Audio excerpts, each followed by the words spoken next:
Hallo Freunde! Die Geschichte einer traurigen Wanderkatze beginnt auf einer ruhigen Straße mit zerlumptem Fell, voller Schmutz und einem abgemagerten Körper, als wäre nur noch ihr Skelett übrig. Aber das Erbärmlichste ist nicht sein zerstörtes Aussehen. Sobald das Futter in den Mund gelangte, fiel es heraus und gelangte durch die Wunde, sodass die Katze nicht mehr schlucken konnte.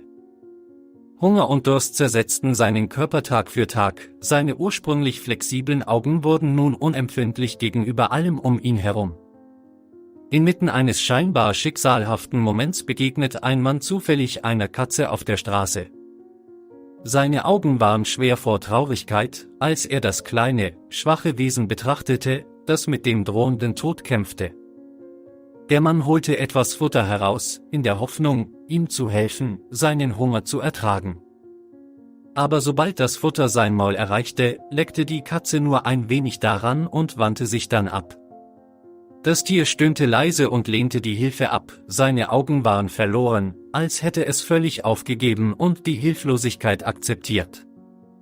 Der Mann sah die arme Katze an und beschloss, ihr eine zweite Chance im Leben zu geben. Er war nicht bereit, das Schicksal dieses Leben nehmen zu lassen.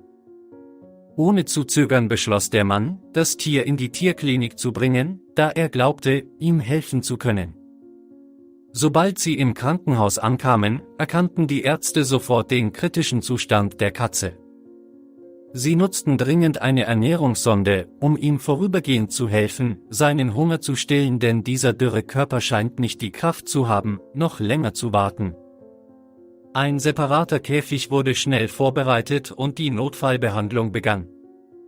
Nach der Operation wurde der Hals der Katze fest mit Bandagen umwickelt, um die Wunde abzudecken und ihr die Genesung zu erleichtern. Doch trotz ihrer Schwäche weigert sich die Katze immer noch, sich niederzulassen und fühlt sich immer unwohl, wenn sie zurückgehalten wird.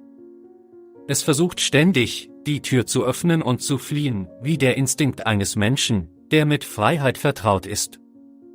Aber hier erlangte die Katze auch zum ersten Mal seit ihrer Verletzung tatsächlich wieder das Gefühl, zu fressen und zu trinken.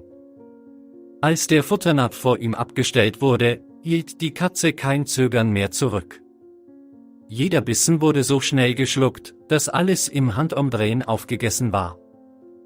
Diese Aktion ist wie ein kleiner Schritt auf dem Weg der Genesung, und auch wenn sie den Käfig noch nicht verlassen kann, gewinnt die Katze allmählich ihre Vitalität zurück und findet langsam zu sich selbst zurück.